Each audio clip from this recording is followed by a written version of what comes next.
कहानी की शुरुआत में हम डैनबी नाम की एक लड़की को देखते हैं जो काफी परेशान सी लग रही थी। वो मन ही मन दुआ करने लगी कि बस किसी भी तरह मैं गायब हो जाऊं यहाँ से। तभी उसकी नजर एक खड्डे पर गई जिसमें बारिश का पानी भरा हुआ था। डैनबी ने पास जाकर देखा तो उसे पानी में कुछ लोग अजीब से कपड़े पहने हुए नजर आए। वो सब बारिश के लिए दुआ कर रहे थे। उन लोगों का कहना था कि पिछले 3 साल से बारिश नहीं हुई, लोग सूखेपन की वजह से मर रहे हैं। तभी अचानक से डैनबी ने उस पानी में छलांग लगा दी और वो सीधा उस जगह पहुंच गई जहां वो लोग बारिश की दुआ कर रहे थे। डैनबी उन सबको देखकर हैरान हो गई। उन लोगों से पूछने लगी कि तुम कोई राजा रानी वाले सीरियल की शूटिंग कर रहे हो ना? लेकिन वहां मौजूद राजा को उसकी हरकतें बहुत अजीब लगी। वो थोड़ा घबरा गया और गुस्से से पूछने लगा कि तुम कोई चुड़ैल तो नहीं? डैनबी ने थोड़ा घबरा कर कहा कि मैं कोई चुड़ैल वुड़ैल नहीं हूँ, 12वीं क्लास में पढ़ने वाली एक बच्ची हूँ।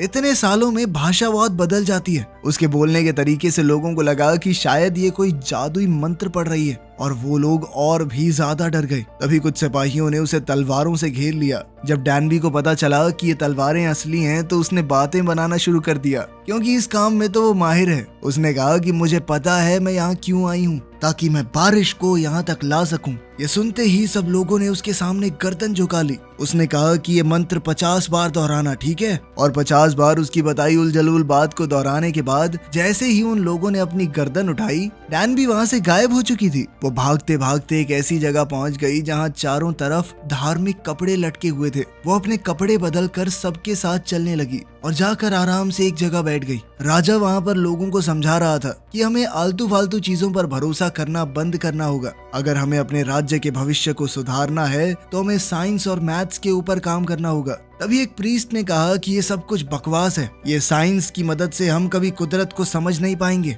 और बारिश न होने की एक ही वजह है, भगवान राजा से नाराज हैं। अगर बारिश करवानी है तो राजा को रानी के साथ एक खास रस्म पूरी करनी होगी। डैनबी इस मीटिंग में आराम से सो रही थी। तभी उसने देखा कि उसका फोन उसके पास नहीं है, तो वो उसे ढूंढने बाहर चली गई। लेकिन राजा के खास सिपाही साइतो ने उसे पकड़ लिया और राजा के पास ले गया। जब तक राजा वहाँ पर आता वो सोचती रही कि अगर बारिश हो जाए तो मैं वापस अपने घर जा सकती हूँ। लेकिन फिर उसे याद आया कि पिछले 3 साल से तो बारिश ही नहीं हुई यहाँ पे। राजा ने कहा कि इस लड़की ने हमें पागल बनाने की कोशिश की है, इसे जीने का कोई हक नहीं है। ये सुनकर डैनबी राजा से अपनी जान की भीख मांगने लगी। उसने कहा कि मैं तो बस एक स्टूडेंट हूँ सर, मुझे तो छोड़ दो। गलती से मैं फ्यूचर से यहाँ पे आ गई, मुझे नहीं पता कैसे। अपनी मौत को सामने देखकर डैनबी के आगे उसकी जिंदगी घूमने लगी कि कैसे वो यहाँ तक पहुंच गई।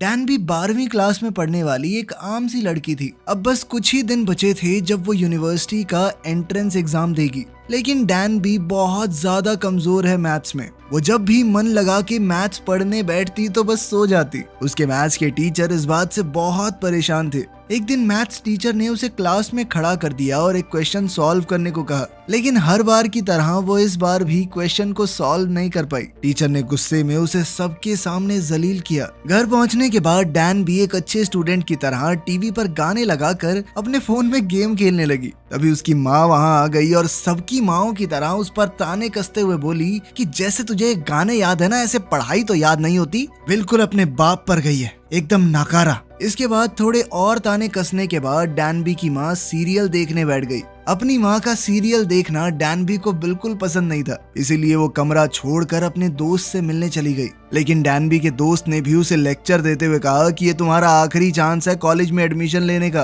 अगर तुम इस बार भी फेल हो गई तो तुम्हारा फ्यूचर बर्बाद है एकदम। अगली सुबह डैनबी देर से उठी और एग्जाम के लिए भागने लगी। आज वही मेन एग्जाम था। तभी उसकी माँ ने उसे हिम्मत देते हुए कहा कि तुम अपना बेस्ट देना, देखना तुम्हें पक्का अच्छी यूनिवर्सिटी में एडमिशन मिल जाएगा। डैनबी बहुत परेशान थी, सबसे ज्यादा चिंता तो उसे मैथ्स की थी। वो एग्जाम सेंटर पहुंचने तक बस में भी पढ़ती रही। जैसे ही बस रुकी तो बाहर बारिश होने लगी। वो जल्दबाजी में अपना छाता लाना भी भूल गई थी और जल्दी से भीगते हुए एग्जाम सेंटर की तरफ भागने लगी। जैसे ही वो एग्जाम सेंटर के बाहर पहुंची उसकी धड़कनें और तेज हो गई। वो इस एग्जाम के लिए बिल्कुल तैयार नहीं थी तो उसे अब पैनिक अटैक्स आने लगे। फेल होने के डर से वो वहाँ से भाग गई। डैनबी बारिश में ही बैठी रही। तभी उसे वो गड्ढा दिखा जिसमें कूद कर वो यहाँ आई थी। डैनबी ने राजा को साबित करने के लिए कि वो फ्यूचर से आई है, हिस्ट्री के बारे में चीजें बतानी शुरू की। लेकिन अफसोस बात नहीं बनी। फिर उसने थोड़ा दिमाग लगाकर झूठ कह दिया कि मैं मैथ्स में बहुत अच्छी हूँ। तभी राजा ने तलवार नीचे कर ली और कहा कि साबित करके दिखाओ।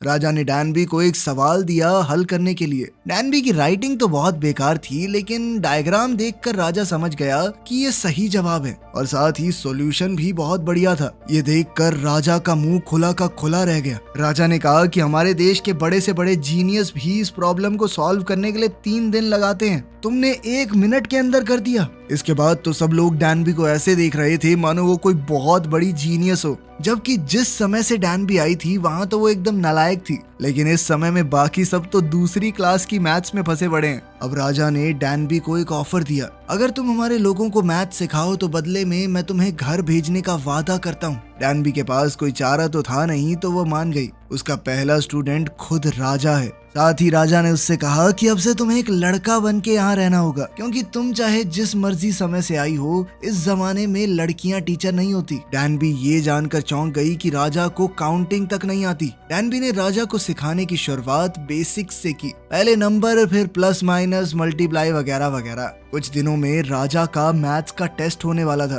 दरअसल राजा ने एक दूसरे देश के आदमी से शर्त लगा रखी थी और वो कॉन्टेस्ट कुछ ही दिन में होने वाला था। राजा ने कहा कि अगर मैं हारा तो सजा तुम्हें मिलेगी। इसीलिए डैनबी बेचारी डर के मारे राजा को पूरी लगन के साथ पढ़ा रही थी। ऊपर से साइतो पीछे बैठा प्यारी सी धुन बजा रहा था ताकि राजा का पढ़ाई में बेहतर ध्यान लगे। राजा को सीखने में बहुत टाइम लग रहा था, तो डैनबी ने गुस्सा होकर राजा के माथे पे थप्पड़ जड़ दिया, जिसके लिए साइतो ने तुरंत उसके ऊपर तलवार तान दी, क्योंकि राजा को तो बिना उनकी मर्जी के छूना ही बहुत बड़ा गुनाह था। उसने तो माथे पे चमाट दे दिया, मगर राजा ने उन्हें रोक दिया। साथ ही उसने रानी को आते हुए देखा और ये देखते ही राजा ने सारे मैथ्स के पेपर छुपा दिए और ऐसे एक्टिंग करने लगा कि वो म्यूजिक सीख रहा है। एक दिन खाना खाते वक्त राजा को महसूस हुआ कि डैनबी उसे काफी देर से देख रही है, तो उसने डैनबी को भी खाने के लिए न्योता दे दिया, लेकिन डैनबी को वो खाना पसंद नहीं आया। जब राजा ने कहा कि अच्छा तो है, क्या कमी है इसमें, तो डैनबी उसे अपने साथ किचन में ले गई और उसके पास एक पैकेट इंस्टेंट नूडल्स का पड़ा था।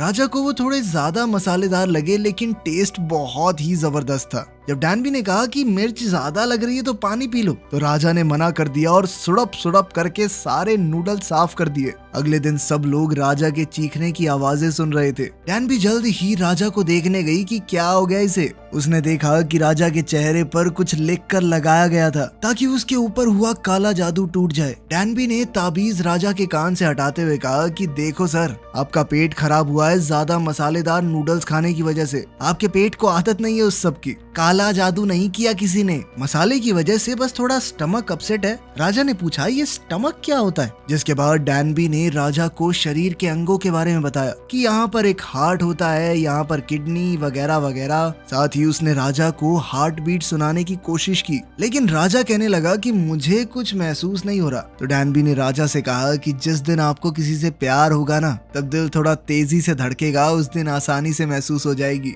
डैनबी के पास उस समय के लोगों के हिसाब से बहुत ज्यादा ज्ञान था। ये देखकर राजा बहुत इम्प्रेस हुआ। इसके बाद तो राजा ने कहा कि अब से तुम हमारे सारे स्कॉलर्स को पढ़ाओगी, सिर्फ मैथ नहीं बल्कि साइंस और खेती के बारे में भी।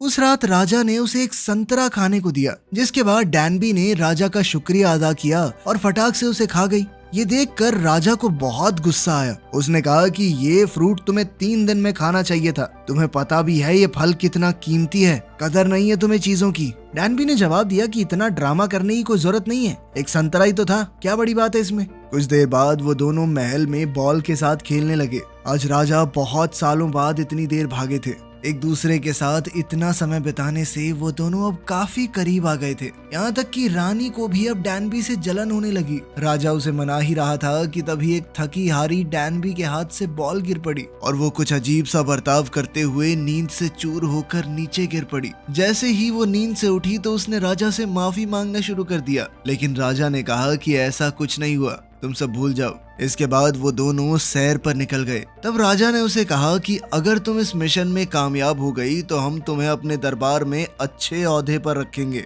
और उपहार के तौर पर एक बेशकीमती घोड़ा भी देंगे। डैनबी ने कहा कि मुझे कुछ नहीं चाहिए, मैं पहली बारिश होते ही अपने घर लौट जाऊंगी। राजा ने कहा कि तब तक के लिए मुझे राजा मत समझो, हम दोनों बराबर हैं। लेकिन अगली ही रात एक भयानक हादसा हुआ। डैनबी को राजा का मजाक उड़ाने के जुर्म में हिरासत में ले लिया गया। वो लोग डैनबी को रस्सियों से बांधकर टॉर्चर करने लगे। सबको लग रहा था कि डैनबी एक लड़का है, लेकिन तभी राजा ने वहां आकर उसे छुड़ाया। उन्होंने कहा कि ये लड़का बहुत बड़ा जीनियस है, तुम सबका मिला दें, उससे ज्यादा दिमाग है इसके अंदर। जिसके बाद एक प्रीस्ट ने कहा कि अगर ऐसा है तो मैं खुद इसका टेस्ट लेना चाहूंगा। सुनो लड़के, तुम्हारे पास 2 हफ्ते हैं, अगर 2 हफ्तों में तुमने बारिश नहीं करवाई तो तुम्हारी जान ले लेंगे हम। लेकिन डैनबी ने हार नहीं मानी और दिन रात हर चीज का हिसाब लगाती रही। वो हवा में नमी का हिसाब लगाकर ये प्रेडिक्ट करना चाहती थी कि आखिर बारिश कब होगी। उसने देखा कि नमी ठीक ठाक हो चुकी है, जल्द ही बारिश होगी। और कुछ दिन बाद सच में बारिश होने लगी। डैनबी के दिल में खुशी की लहर दौड़ पड़ी। डैनबी ने वैसा ही एक गड्ढा देखा जिसमें से होते हुए वो यहाँ आई थी। वो चाहती तो यहाँ से जा सकती थी, पर अब वो यहाँ से बिना राजा का काम पूरा किए नहीं जाना चाहती थी। उसने बारिश के पानी को मापने और स्टोर करने का तरीका बनाया था। तभी राजा को याद आया कि डैनबी तो पहली बारिश में चली जाएगी। वो भागते हुए डैनबी के घर के पास पहुंचा। वहाँ राजा ने देखा कि डैनबी एक जगह खड़ी रो रही थी। राजा उसकी मेहनत को देखकर बेहद खुश था। उसने डैनबी का हाथ अपने दिल पर लगाया जो कि अब जोरों से धड़क रहा था, जिसका मतलब साफ था कि राजा उसे चाहने लगा था।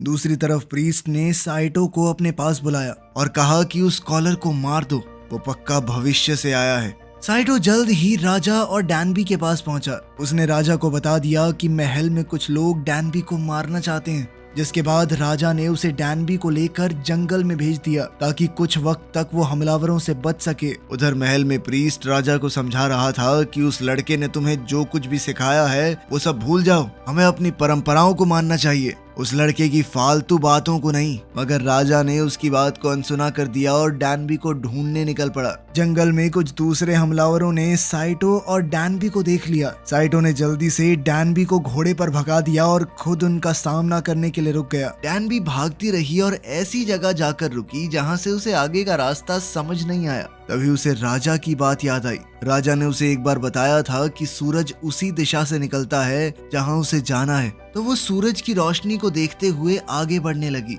राजा पहले ही वहाँ उसका इंतजार कर रहे थे। उस रात वो दोनों एकांत में बैठकर तारे देख रहे थे। डैनबी ने कहा कि फ्यूचर में हमें तारे थोड़े कम ही देखने को मिलते हैं, लेकिन राजा ने बात बदलते हुए कहा कि मैं तुम्हें पसंद करने लगा हूँ। मैं एक ऐसी भाषा बनाना चाहता हूँ जिसे सभी लोग आसानी से पढ़ लिख सकें। तभी डैनबी को कुछ याद आया। उसने अपनी जेब से एक नोट निकाला। भविष्य में कोरिया के पैसों के नोट पर राजा की फोटो छपेगी। ये देखकर वो समझ गई कि राजा जिंदगी में कुछ तो बहुत बड़ा करने वाला है।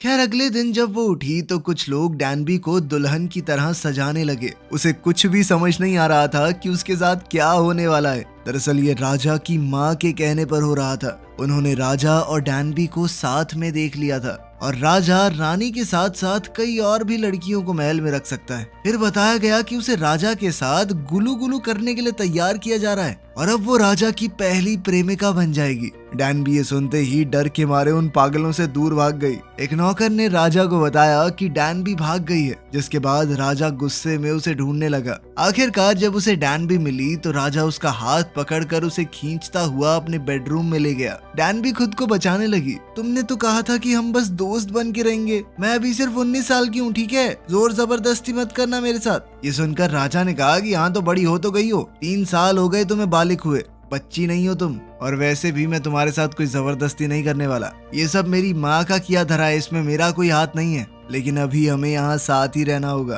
बाकी सब नजर रख रहे हैं कमरे पर। अगली सुबह डैनबी म्यूजिशियन से बात करने लगी। म्यूजिशियन ने उससे पूछा कि क्या अब भी तुम वापस फ्यूचर में जाना चाहती हो। डैनबी ने कोई जवाब नहीं दिया। वो बहुत परेशान लग रही थी। उसी रात उसने दिन और महीने गिनने का अपना नया सिस्टम देखा, जिसे बनाने में उसने भी मदद की थी। इसकी मदद से उन लोगों को दिन और महीनों की सटीक जानकारी मिलेगी। इसके बाद राजा डैनबी के पास आया और उसे कुछ दिखाने के लिए ले गया, जिस पर वो काफी दिनों से काम कर रहा था। राजा ने कुछ नए अक्षर बनाए थे जिन्हें समझ पाना आम लोगों के लिए भी काफी आसान रहेगा। वो ये नहीं चाहता था कि सिर्फ कुछ गिने चुने लोग ही पढ़े लिखे रहें। साथ ही उसने इस सब के लिए डैनबी का शुक्रिया अदा किया। अगर तुम ना होती तो मैं ये कभी नहीं कर पाता। जैसे ही दोनों हॉल के बीच में पहुंचे, राजा ने डैनबी को कुर्सी पर बैठा दिया और उसके बालों में शाही पिन लगाई। मान्यता ये थी कि अगर राजा किसी लड़की के बालों में ये लगा दे तो उसकी शादी हो जाती है राजा से। राजा ने डैनबी से पूछा कि क्या तुम पूरी जिंदगी मेरे साथ यहाँ रहोगी। डैनबी ने रोते हुए कहा कि मैं चाहकर भी ऐसा नहीं कर सकती। मैंने खुद से वादा किया है कि पहली बारिश होते ही मैं घर चली जाऊंगी। मेरी माँ मेरा इंतजार कर रही है, वो क्या करेंगी, मेरे बिना अकेली पड़ जाएंगी। जिसके बाद राजा ने बड़े प्यार से कहा, तो तुम एक बार जा आओ वापस, लेकिन फिर आ जाना अपनी माँ से कहकर, फिर हम दोनों यहाँ साथ रहेंगे। लेकिन डैनबी ने फिर से उसे ठुकरा दिया। राजा को बहुत गुस्सा आया। उसने कहा कि हाँ ठीक है, भविष्य आज के इस राज्य से बहुत अच्छा होगा। यहाँ सब लोग अनपढ़ हैं, बीमारियां फैलती हैं, तुम्हें वहीं होना चाहिए। ये कहकर राजा एक दिल टूटे आशिक की तरह वहां से चला गया। डैनबी हॉल में खड़ी उसे देखती रही। तभी अचानक पीछे से किसी ने डैनबी के सर पर डंडे से वार किया और उस पूरी बिल्डिंग को आग लगा दी। जब राजा को महसूस हुआ कि कुछ तो गड़बड़ है, तो वो अपनी जान पर खेलकर डैनबी को बचाने के लिए भागा। अगली सुबह राजा ने प्रीस्ट के ऊपर इल्जाम लगाया कि तुमने ही वो आग लगाई थी और डैनबी के ऊपर हमला किया है ना। लेकिन प्रीस्ट कहने लगा, नहीं नहीं, मैंने कुछ नहीं किया। लेकिन उसके हाथों पर अभी भी धुएं और राख के निशान थे। ये दिखाते हुए राजा ने कहा कि तुम्हें तो गलत काम करने भी नहीं आते, क्यों कर रहे थे। साथ ही राजा ने डैनबी को बुलाकर ये पूछा कि क्या तुमने इसी आदमी की आवाज सुनी थी। डैनबी ने सर हिलाकर हाँ कहा। दरअसल डैनबी के बैग में एक किताब थी, उसने उसे चाकू से बचा लिया था। अब राजा गुस्से में प्रीस्ट के पास गया। तुम जानते थे कि ये सब मेरे लिए कितना मायने रखता है, फिर भी तुमने ऐसा क्यों किया। इस पर प्रीस्ट ने कहा कि अगर नई भाषा फैल गई तो युवा सोचने समझने लग जाएगा, वो अपना दिमाग लगाएंगे, हर तरफ अफरा तफरी मच जाएगी। मेरे राजा, आपको राज करना मुश्किल हो जाएगा। मुझे मरने का कोई डर नहीं है, मेरी जिंदगी राजगद्दी के लिए समर्पित है। इस पर राजा ने जवाब दिया कि चाहे तुम जितना मर्जी रोक लो, मैं लोगों को तो पढ़ना लिखना सिखा कर रहूंगा। छोटी सी जिंदगी है हमारी, आगे जाकर जिस दुनिया में हम होंगे ही नहीं, उससे डरना कैसा। लेकिन प्रीस्ट पर इस बात का कोई असर नहीं हुआ। वो घुटनों के बल गिर गया और कहा कि आपके मन में जो सजा आए मुझे दीजिए। खैर कुछ समय बाद बादल छा गए और हल्की बारिश होने लगी। डैनबी ने महल में सबसे अलविदा कहा। राजा ने पूछा कि क्या मैं तुम्हारे साथ दूर तक चल सकता हूँ। डैनबी ने हाँ कहा और राजा उसे अपने घोड़े पर बैठाकर एक झील के किनारे ले गया, जहाँ से वो अपने घर लौट सकती है। वो झील में कूद गई और उसने अपने आप को नीचे जाने दिया और कुछ देर बाद वो फिर से अपनी दुनिया में लौट गई। उसने देखा कि अभी कुछ ही सेकंड बीते थे, अभी भी वो एग्जाम दे सकती है, समय है उसके पास। वो दौड़ती हुई एग्जाम हॉल की तरफ गई। टीचर उसका इंतजार कर रहे थे। एंट्रेंस एग्जाम अभी शुरू ही हुआ था। वो अपनी सीट पर बैठ गई और टेस्ट देना शुरू किया। उस दिन जब वो घर आई तो अपनी माँ को देखकर उनसे लिपट गई, उन्हें जोर से गले लगा लिया। डैनबी अब पूरी तरह बदल चुकी थी। खैर कई महीने बीत गए और एक दिन जब वो स्कूल से बाहर निकली तो फिर से बारिश होने लगी। तभी किसी ने उसके सर पर छाता रख दिया। उसने देखा कि जिसने उसके ऊपर छाता किया था वो बिल्कुल राजा जैसा दिखता है। लड़के ने कहा कि तुम्हारा छाता बस में गिर गया था, ध्यान रखा करो, ऐसे तो भीग जाओगी। वो दोनों यूं ही मुस्कुराते हुए एक दूसरे को देखते रहे। वीडियो पसंद आई तो लाइक कर देना, चैनल को सब्सक्राइब कर लेना। मिलते हैं अगली वीडियो में।